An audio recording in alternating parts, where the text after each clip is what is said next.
We do promise to talk to Earl McRae of the Ottawa Sun the day after the Rough Riders win the Grey Cup or the Senators win the Stanley Cup.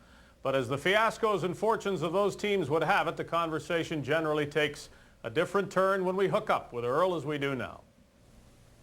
Earl, they say there is parity in the National Hockey League. Do they say that in Ottawa, though?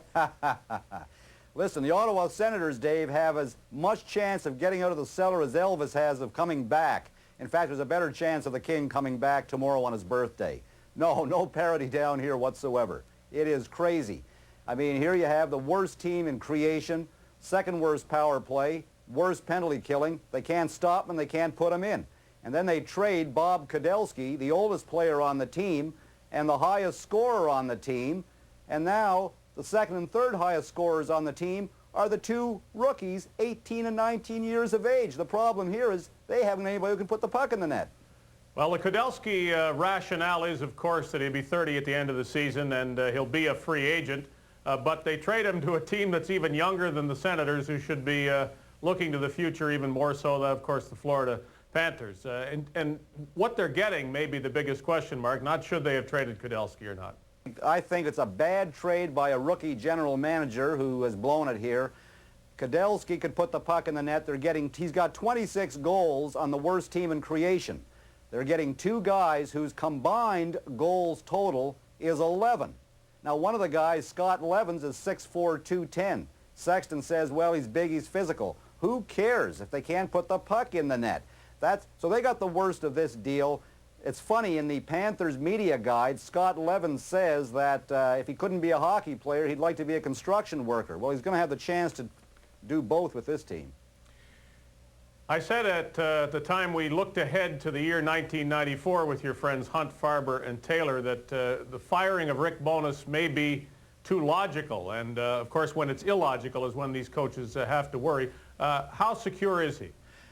I would hope he's secure because I think he's a very good coach. He's very good for this team. He's bright. He's intelligent. But, Dave, as we know, in hockey, in pro sports, there is no security for coaches.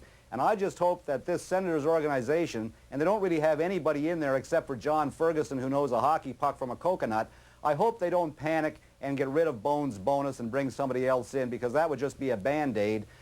Bowness is the right guy for this team. He said the other day, I don't have the talent.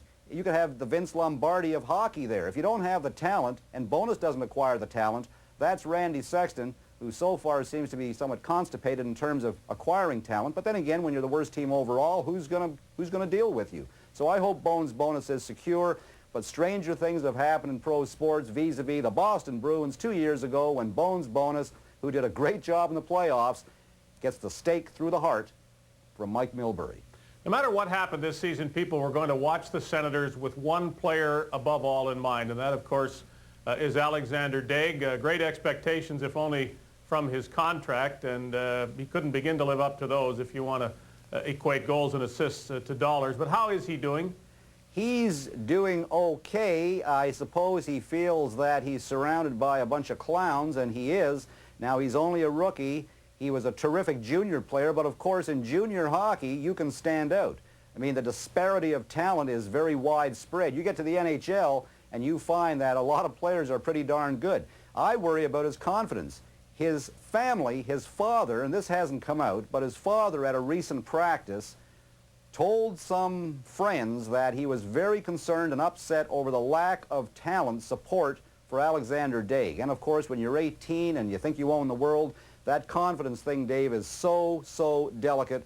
Same with Yashin. So the concern here is Daig has all the physical attributes, but of course the physical attributes are driven by the mental. And on this team, the way these guys play, it's guaranteed to put you in the mental asylum. Of course, the best way to identify a clown is by how they dress, and Alexander Daig made sure he was identified some other way by the way he dressed. We don't have time to go down that road. Well, thank you, as always. All right. We keep concluding by saying it's never dull in Ottawa, and we'll conclude that way again. Dave, can I just say one last thing? Yep.